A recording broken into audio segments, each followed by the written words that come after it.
میں نہایت ادب کے ساتھ درخواست گزار ہوں برادرم مرزا جعفر عباس صاحب سے کہ تشریف لائیں اور کم الفاظ میں قیمتی باتیں کہیں۔ تشریف لا رہے ہیں برادرم جعفر عباس صاحب۔ السلام علیکم۔ ام محترم خطیب اکبر الحاج مولانا مرزا محمد اطہر صاحب کی شخصیت محتاج تعارف نہیں ہے۔ یہاں پر اسٹیج پہ بیٹھے ہوئے تمام علماء سامعین کی حیثیت سے محترم مومنین جو یہاں شریک ہیں سبھی بخوبی ام محترم خطیب اکبر سے واقف ہیں۔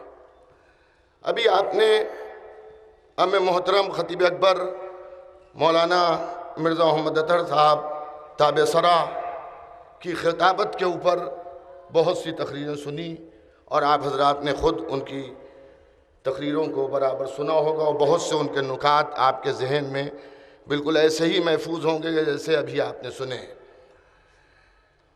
لیکن میں آپ کی خدمت میں عرض کروں، یتیمی کے بعد میں تقریباً 31 سال ام محترم خطیب اکبر مولانا مرزا محمد اطہر صاحب کی شفقتیں میرے ساتھ مثل ایک شفیق باپ کے رہیں، اور بہت سی چیزیں میں نے ایسی دیکھی جسے عام طور سے لوگ نہیں جانتے۔ یقین جانیے دفاع اہل بیت میں خالی انہی نے خطابت سے کام نہیں لیا ہے، بلکہ ان کی تحریریں، ان کے مناظرے جن کا شاید کسی کو علم بھی نہیں ہے کہ ایسے ایسے افراد سے انہی نے نجی نشستوں میں بیٹھ کر حق آل محمد کا اقرار کروایا ہے کہ جن کے تصورات یہ تھے اور جن کے خیالات یہ تھے کہ وہ یہ کہتے تھے کہ ہمیں یہ نہیں معلوم کہ کون سا فرقہ جنت جائے گا، لیکن یہ یقین ہے کہ شیعہ فرقہ جہنم جائے گا، جس میں ایک مولوی شمیم، شاید آپ حضرات اس سے واقف ہوں، کبھی کبھی ان کے مراسلے آیا کرتے تھے اخبارات میں بھی، ندوۃ العلماء کے فارغ تھے، اور ان کا دعویٰ یہ تھا کہ 7,000 کتابیں ہم نے پڑھی ہیں، اس کے بعد ہم نے یہ نظریہ قائم کیا ہے کہ شیعہ جو ہیں ان کا مذہب اور ان کا دین جو ہے وہ صحیح نہیں ہے۔ اس بات کے گواہ برادر عزیز جناب حسن مہندی اور جھبو بھائی جو یہاں پر تشریف فرما ہے، آپ ان سے بھی دریافت کر سکتے ہیں۔ دامن وقت میں زیادہ گنجائش نہیں ہے، ورنہ تفصیل سے آپ کی خدمت میں بات کو بیان کیا جاتا۔ آپ تفصیل سے اگر سننا چاہیں تو جھبو بھائی سے آپ سن لیجئے گا۔ اس کا چھوٹا بھائی حسینی فنڈ کے دفتر میں کمپوزنگ کا کام کرتا ہے، تو کبھی کبھی وہ اپنے بھائی سے ملنے بھی آتا تھا، اور ہمارے جھبو بھائی سے اس کی مذہبی جھڑپیں بھی ہوتی تھیں۔ تو ایک دن اس سے یہ بات کہی گئی کہ بھائی کسی ہمارے مولوی سے ملو، تو اس نے چند نام لیے جو میں نہیں لینا چاہتا، اور اس نے کہا کہ میں تمہارے مولویوں سے بھی گفتگو کر چکا ہوں لیکن مجھے کوئی مطمئن نہیں کر پایا۔ تو اس سے کہا گیا کہ خطیب اکبر مولانا مرزا محمد اطہر صاحب سے بھی گفتگو کرو، دیکھو ہو سکتا ہے وہ تمہیں مطمئن کر دیں اور حق اہل بیت تمہارے سامنے آیا ہو جائے۔ حسن مہندی صاحب نے، جھبو بھائی نے ام محترم سے وقت لیا، مصروف زمانہ تھا، کسی طرح سے 3 دن ایسے نکالے انہوں نے کہ جب وہ لکھنؤ میں موجود تھے، اور انہوں نے کہا ان 3 دنوں میں اسے لے آؤ۔ جو 7,000 کتابوں کے مطالعہ کا دعویٰ کر رہا تھا اور شیعت کے خلاف تحریر اور تقریر سے لوگوں کو گمراہ کر رہا تھا، جب ام محترم کے پاس آیا ان کے شریعت قدے پر، اور 3 دن تک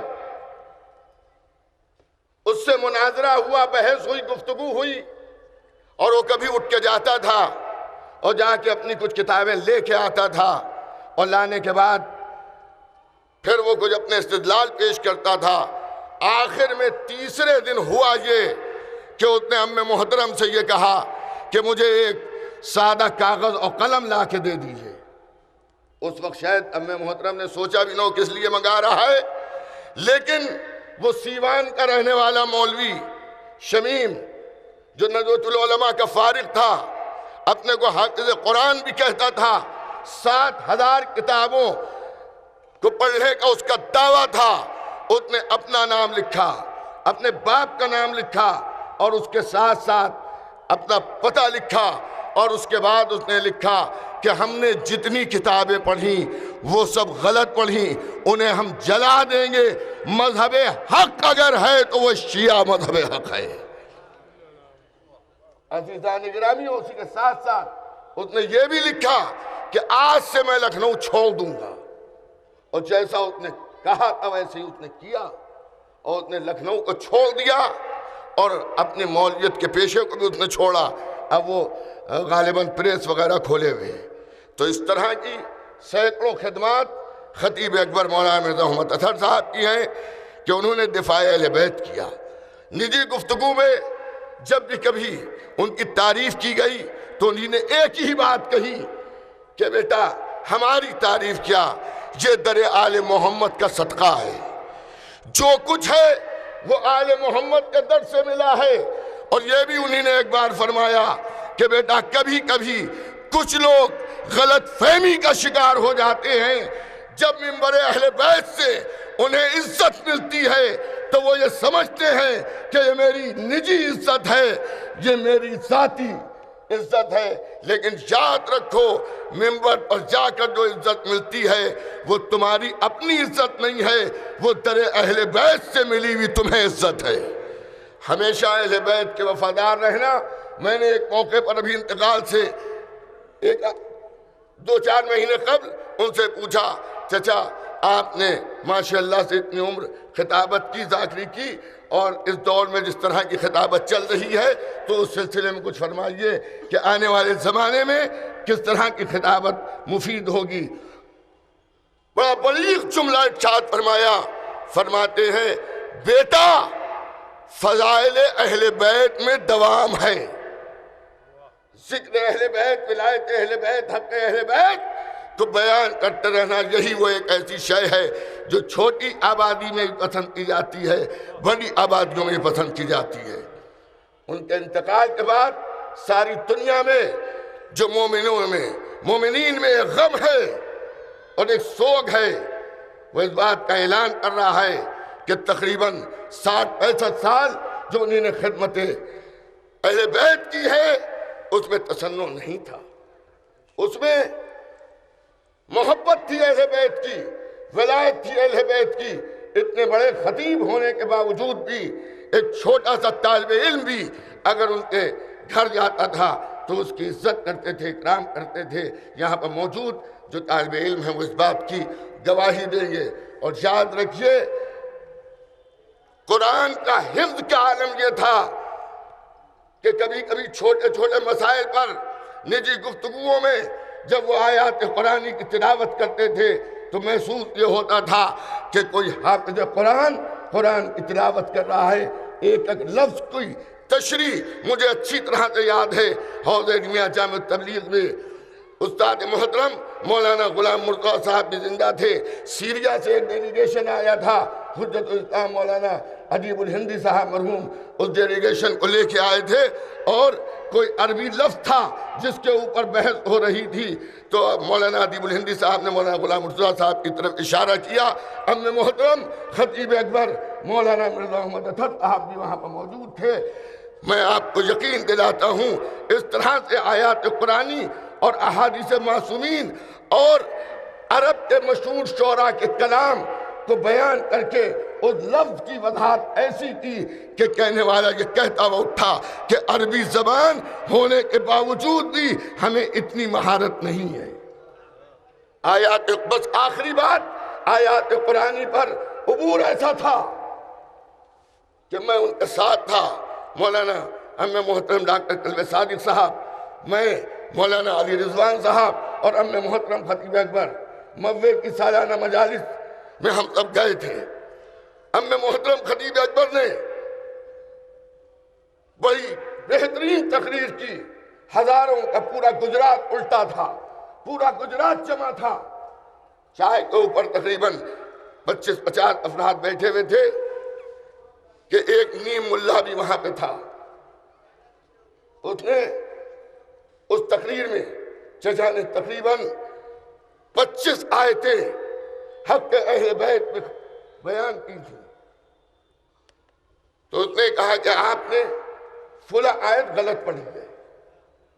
میں بھی وہاں پر بیٹھا تھا. اگر کوئی عام ذاکر ہوتا, خطیب ہوتا, بگڑ جاتا.